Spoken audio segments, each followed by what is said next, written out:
Meu Deus, não fazem isso. Presidente do Bloco Democrático e ambos meus ilustres companheiros da Frente Patriótica Unida, aos digníssimos Presidente Honorário do PRS, com muita satisfação, eu vejo aqui o Dr. Eduardo Congana, ao Presidente da Casa CE, Dr. Manuel Fernandes, aos ilustres membros das direções do Para-Já Servir Angola, do Bloco Democrático, da UNITA, a todos os ilustres membros das organizações da sociedade civil aqui presentes, aos membros do corpo diplomático, aos digníssimos convidados, minhas senhoras e meus senhores. A UNITA, através do seu Governo Sombra, vem mais uma vez prestar à nação o seu contributo no sentido de melhorar os instrumentos de gestão e encontrar caminhos para a saída da crise económica e financeira em que o país se encontra mergulhado. Falo num momento em que a Assembleia Nacional começa a preparar a discussão do Orçamento Geral do Estado para 2024, instrumento de suma importância para a vida das populações e, quiçá, para o desenvolvimento do nosso país. Nesta conformidade, a UNITA convidou para esta conferência sobre os desafios económicos e o Orçamento Geral do Estado ilustres especialistas que aqui são palestrantes que vêm partilhar com o país o seu saber em busca de soluções para os desafios que o país vai enfrentar. Minhas senhoras e meus senhores, o nosso país vive uma profunda crise económica que é reconhecida por toda a gente, dentro e fora do país.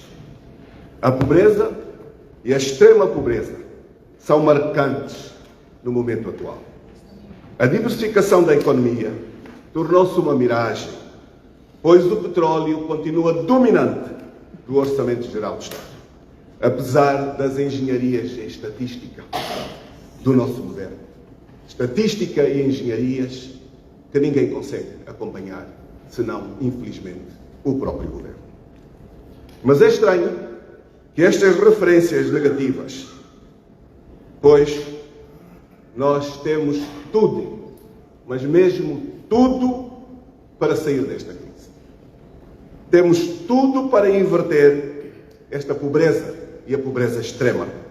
Nós temos tudo para recolocar o sorriso na face dos angolanos. A solução não está nas riquezas do país, que felizmente são muitas. A solução também não se pode apontar à incapacidade dos quadros, porque, embora precisemos sempre de mais e melhores quadros, eles existem. A razão da nossa crise está nas políticas públicas, está na opção dos políticos, está na opção dos governantes, está na opção do líder do governo. Angola é um dos países mais ricos do mundo. Tem tudo. Tem terras aráveis, tem uma fauna diversificada, com um subsolo cheio de reservas, de minérios raros, vastos. Tem muita água, muitas belezas naturais, petróleo e muito gás natural. Uma população reduzida em função da superfície do país. Um clima maravilhoso. E até aqui, nós temos sido pouco sujeitos às mudanças climáticas.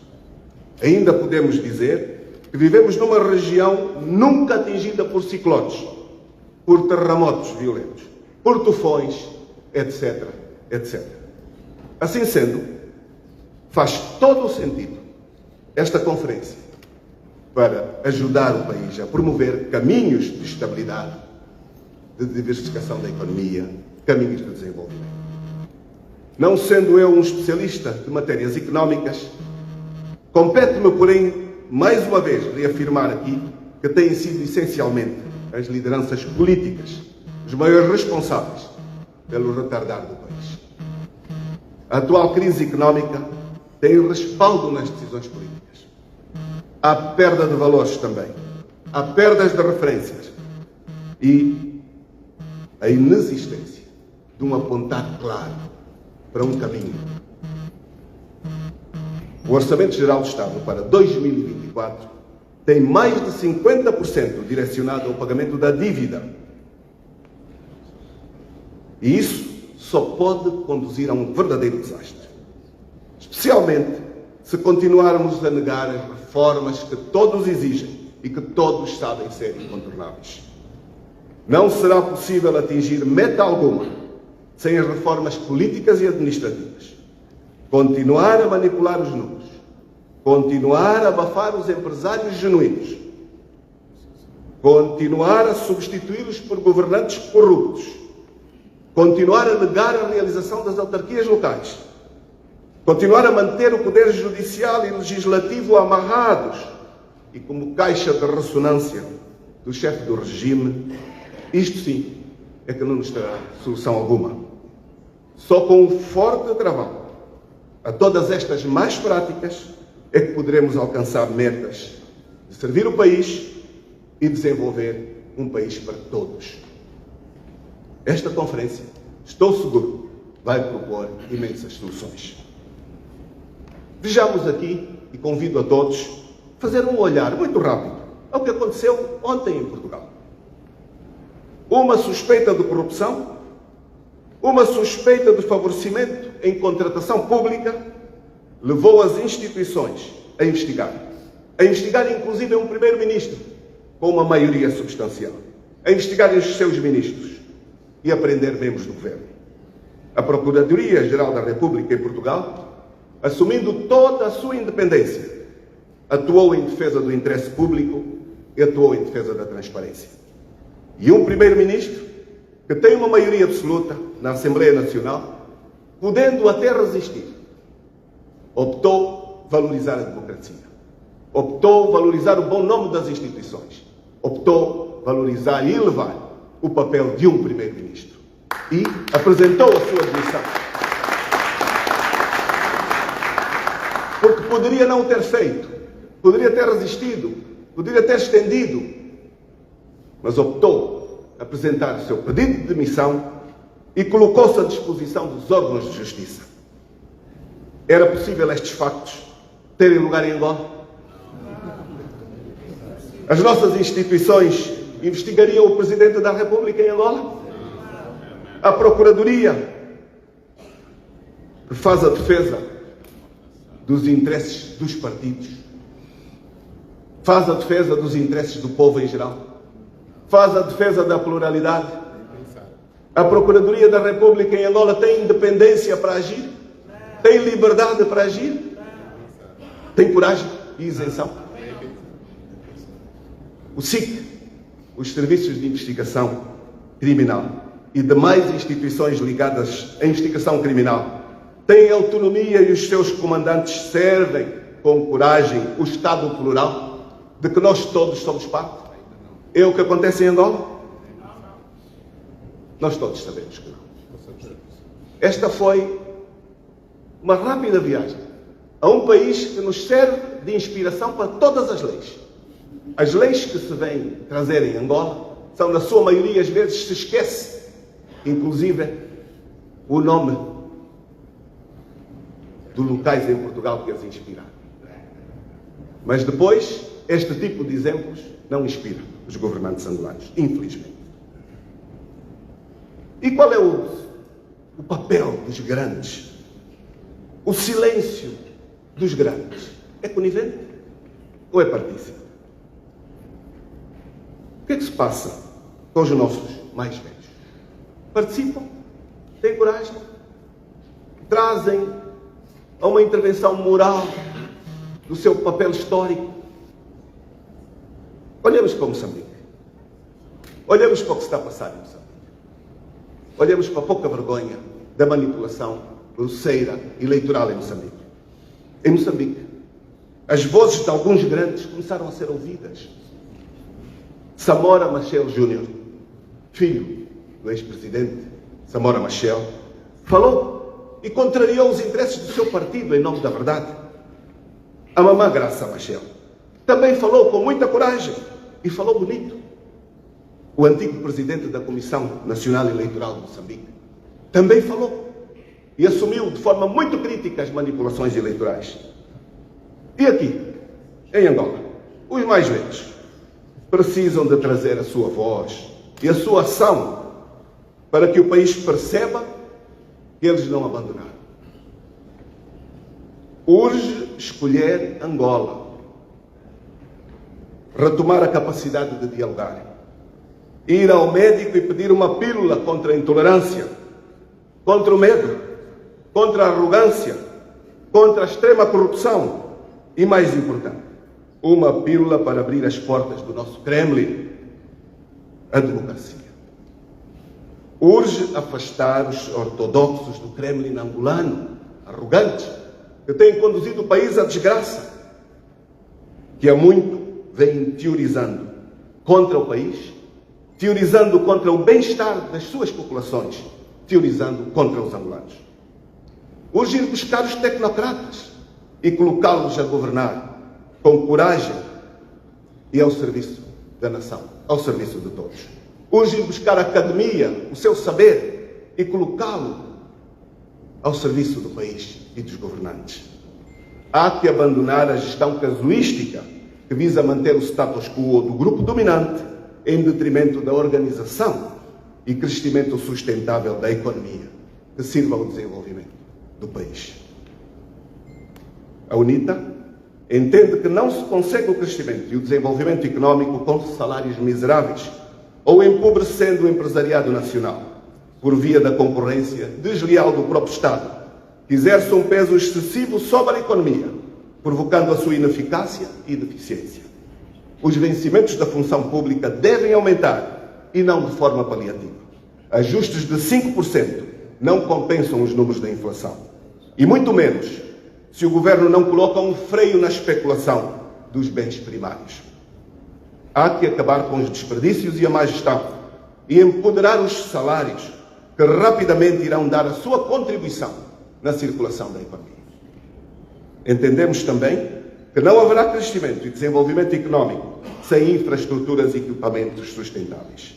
E com isso, não nos referimos apenas à edificação de aeroportos e outras estruturas, provavelmente hoje alguns pensados de forma megalómana e candidatos a potenciais elefantes brancos que tão bem conhecemos.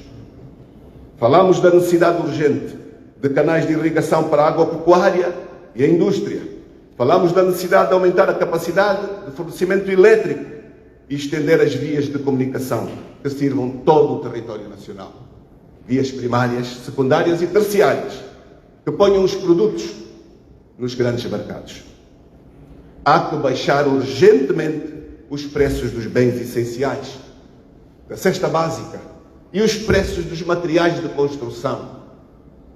O governo deve provar que não está apenas a governar para fora, a agradar os parceiros estrangeiros.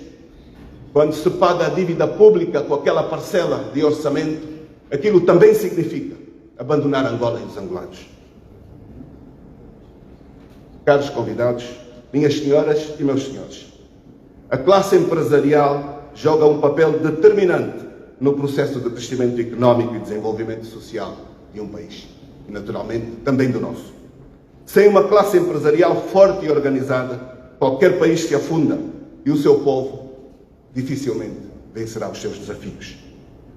Infelizmente, esta é a realidade com que nos batemos em Angola, onde a verdadeira classe empresarial é, na sua maioria, artificial, de obediência partidária, domada e subjugada pelo regime através de grupos empresariais clientelares que abocanham o pouco que há, beneficiando inclusive de linhas de crédito especialmente direcionados com a garantia do Fundo Soberano do Estado. Para tanto, basta ver como está a nossa classe empresarial, a produção de bens e serviços, a problemática do emprego e o desperdício da força de trabalho, bem como o serviço da banca, que não faz mediação no nosso espaço interno. Minhas senhoras e meus senhores, a realidade económica do nosso país é endémica, não se vislumbrando grandes perspectivas de solução a curto prazo e médio prazo, enquanto o tecido social se vai degradando cada vez mais e as vidas das pessoas definhando. Hoje em dia, para as famílias organizarem uma ou duas refeições, é um Deus nos acuda. Num país portentoso do ponto de vista dos recursos naturais e potencialidades económicas. Caros convidados, minhas senhoras e meus senhores, a diversificação económica não se faz com decretos presidenciais e disseminação de propaganda enganosa nos meios da comunicação social. A diversificação económica faz-se com um trabalho árduo, com programas e projetos, com a ciência, promovendo a competitividade, tendo o mercado aberto, com espírito de serviço e de missão e com absoluta transparência nos atos públicos. Olhemos para alguns poucos exemplos. A história da Gestel é um exemplo de esquema colossal de esbulho do erário que aqui partilhamos. A empresa pública foi criada para investir em múltiplas localidades e produzir arroz, milho, soja, feijão e criação de gado, bovino, suíno e aves, mas pouco ou nada vimos dessa produção. E pasme-se, abocanhou do erário público perto de 800 milhões de dólares, em parcelas anuais de 60 milhões de dólares. Como se não bastasse, o executivo atual privatizou as respectivas fazendas, sem trazer a público qualquer nota de balanço. Depois de tão grande investimento, partilha-se entre os amigos, entre os militantes. E assim vai mal o país que temos. Temos vários outros exemplos, como este. Temos o exemplo do Polo Agroindustrial do Capanda, a quem se dirigiram 545 milhões de dólares. Temos a Fazenda Agropecuária de Cacanda, a quem se distribuiu 70 milhões de dólares. Temos o Polo Industrial da Timinha, que recebeu para cima de 400 milhões de dólares. E quais são os resultados destes investimentos públicos? Todos? Quais são? Quais são os resultados? Uma destas recebeu a produção do açúcar. Qual é o preço do açúcar hoje? Um verdadeiro escândalo. Quanto custou ao Estado o finado Presilde, a rede de supermercados Nosso Super e a cadeia Poupa Lá? Nada mais, nada menos que para cima de 600 milhões de dólares. O Programa de Desenvolvimento Rural e Combate à Pobreza consumiu dos cofres do Estado cerca de 5 mil milhões de dólares, mas não reduziu a pobreza endémica. Há falta de visão, há falta de patriotismo na liderança do país que temos. Enfim, os valores aqui expressos tiveram como origem todos o Orçamento Geral do Estado. E os seus efeitos são nulos. A diversificação da economia não saiu do papel. E é desta forma que se vão desperdiçando os recursos financeiros estratégicos que deveriam servir para o real crescimento e desenvolvimento de Angola. Caros conferencistas, a história acaba por dar razão à UNITA, que no âmbito da sua responsabilidade política nunca se predispôs a participar da cumplicidade da farsa dos orçamentos gerais do Estado, aprovados pela maioria que sustenta o regime. Como acabamos de ilustrar, através destes exemplos, o Orçamento Geral do Estado tem sido usado como expediente para o enriquecimento ilícito e acumulação primitiva de capitais dos membros do Governo e do seu partido. O processo de reconciliação nacional desapareceu completamente das prioridades de quem governa. O processo de reconciliação também desapareceu do Orçamento Geral do Estado. O saque do Orçamento Geral do Estado continua até os dias de hoje. A opacidade das rúbricas é cada vez mais sofisticada e blindada com a impossibilidade do acompanhamento e uma completa fiscalização por parte da Assembleia Nacional. O assalto às contas públicas provocou o desemprego e empurrou a juventude para o mundo do consumo do álcool, da droga, infelizmente hoje, da prostituição e da delinquência. Perante este quadro dantesco e sóbrio que acabamos de descrever, pedimos ideias que ajudem a renovar as esperanças. O Governo alega sempre que a fiscalização do Orçamento Geral do Estado tem sido feita através da Conta Geral do Estado, que é remetida à Assembleia Nacional com a anuência do Tribunal de Contas. No entanto, O facto é que falar da Conta Geral do Estado é falar do Orçamento Geral do Estado, da gestão da coisa pública, da sua transparência, do desenvolvimento do país, da vida das pessoas, das nossas riquezas, em suma, falar do horário público e do que é património público. Mas importa dizer aqui a verdade. A Conta Geral do Estado dos últimos anos chega à Assembleia Nacional com um considerável atraso que contraria aquilo que está definido nas leis. Além disso, é o próprio Tribunal de Contas que nos últimos tempos tem trazido ao de cima os desvios e os graves incumprimentos ao Orçamento Geral do Estado. É o Fundo Monetário Internacional que vem a público dizer que o orçamento do Governo é diferente do orçamento aprovado na Assembleia Nacional. É muito grave. É o descrédito total. Não se apercebe quem governa da exposição em que se encontra. Nas chancelarias e fora delas, os comentários não abonam a favor da imagem deste governo. E os países, nossos parceiros, naturalmente, querem os seus interesses.